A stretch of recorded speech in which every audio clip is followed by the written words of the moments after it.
You know that Square Enix Avengers game that's coming out in a little minute, right?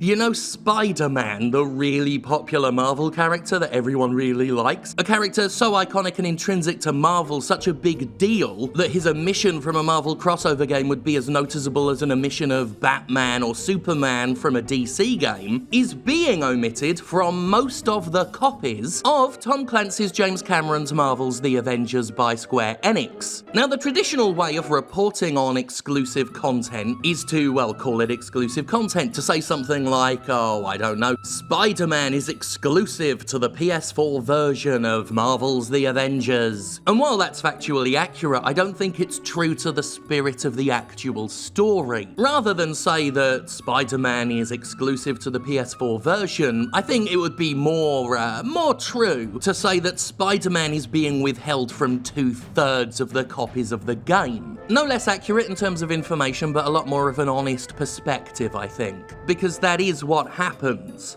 when content is available on one platform and not the others for a multi-platform game. When the developer or the publisher announces this exclusivity, what they are inevitably, unavoidably saying is this: hey everyone, 2/3 of the copies of this game will have less content but still charge the same amount of money. I mean, that's what it is. Like, that's what it is. Crystal Dynamics took to the PS blog to proudly tell everyone, finally Spider-Man, it's coming to the Avengers, how exciting! But I think when a company announces console-exclusive content, they should be forced to explain themselves, not just make the announcement and then talk about how cool the content is. Explain to everyone why they should pay $59.99 baseline shell price for a game that's significantly worse? Like, just objectively worse, if they buy it on Xbox One or PC. And this would be true even if the content was shitty, even if it was just like a couple costumes. It's still more content than the other versions get while charging the same amount of money,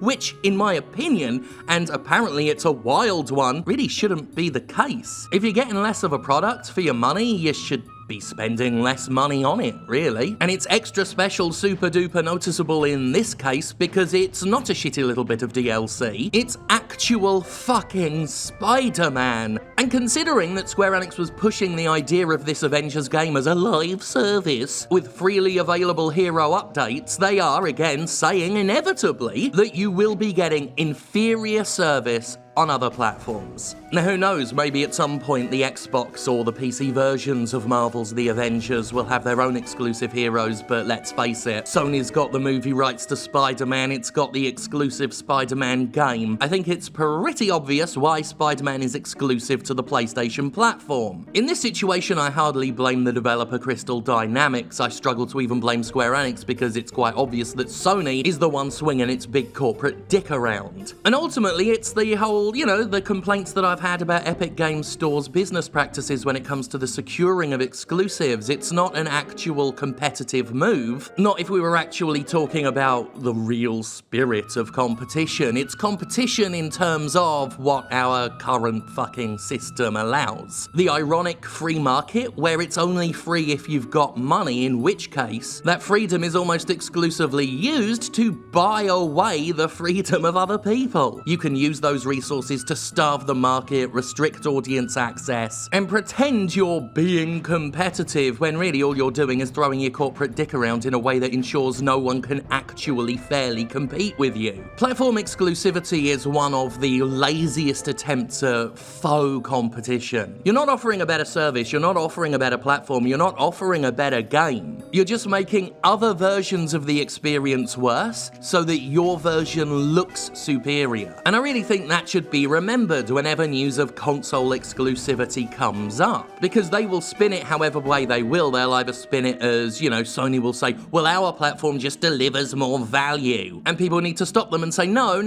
what you're doing is you're devaluing the competition, you're not adding to yours. And in the process, you've created a market where, again, 2/3 of the copies available, and we'll just go with 2/3. I know there's next-gen versions as well, but let's just look at the three main platforms. 2/3 of copies of the game will offer less content while charging the same amount of money.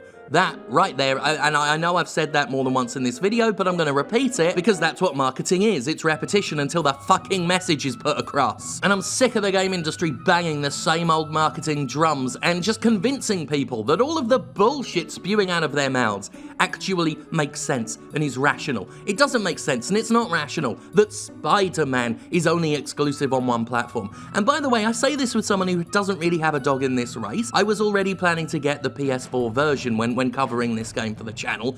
I'd already decided, well, I'll get the PS4 version. So regardless, I'd get Spider-Man, but it's not about me. It's about the people who were told this week that the version they were planning to get, if it wasn't the PlayStation version, will be shitter. The game industry might not like to look at it from that angle, but that's a very, very, very valid angle, I believe. No, not I believe. I know it's a very valid angle because I said it is. And like I said, this applies to any form of platform exclusive content. At least when it's a platform exclusive game, it still restricts access to a wide variety of people, but you're not charging the same amount of money for a lesser product. But this kind of ludicrous situation where an entire playable character, one of the most iconic of all time, has been sectioned off for exclusivity, that's the kind of absurdity that inevitably arises from a market that constantly looks for ways to have its cake and fuck it too. You know, third-party game publishers realize that as they need their games to sell to as many people as possible, platform exclusive games aren't really where the money is anymore. So we see significantly fewer platform exclusive games from third parties than we ever used to. However, because these companies still love their little exclusivity deals and the money associated with it, they hit upon a compromise between themselves that only really, for us, compromises the artistic integrity of the things we're buying. They did what they always do. They did what they did when they wanted to sell more DLC, when they wanted to sell more microtransactions. They started taking stuff that, in games past, we'd reasonably expect to be part of the base experience and repackaging it as a premium commodity. So console exclusive content like DLC and season passes and all the other monetization efforts, it's all part and parcel of that stuff that I've been complaining about for a long time. The overall long-term devaluing of video games as products, while their publishers paradoxically try to charge more and more money for them. I worry that we're so used to console exclusive content that, like many of the other ridiculous things in this game industry, it's become too banal and normal for people to look at and think that's fucked up. But when you look at all the business models and monetization tactics that have snuck into the game industry for the past couple decades, any single one of them is egregious, offensive, and should be unacceptable when you stop to think about them for a few moments. Now, that's not to say there hasn't been a backlash to this news. Of course there has. This is an extreme example of an ongoing problem. But the problem has been a problem until now. It's just way more obvious this time because it's, well, it's fucking Spider-Man. Just remember, these deals aren't made with you, the customer, in mind. Your comfort, your convenience, the value of your money doesn't come into consideration for these companies whatso-fucking-ever. Sony isn't treating its loyal customers to exclusive Spider-Man content, it's punishing everyone else. Sony didn't do fuck all but sit on the intellectual property like a dragon on a pile of gold. No, Sony, Crystal Dynamics, Square Enix, no, Marvel's The Avengers is not rewarding PlayStation fans, it's punishing everyone else for not purchasing a PlayStation product. Some might think that's a melodramatic way of putting it, but it's also an incredibly accurate way of putting it. The idea is to breed FOMO, it's to make people worry about missing out on content. And it is at heart what capitalism has always been about, not offering a better service, but making sure no one else can offer a better fucking one either.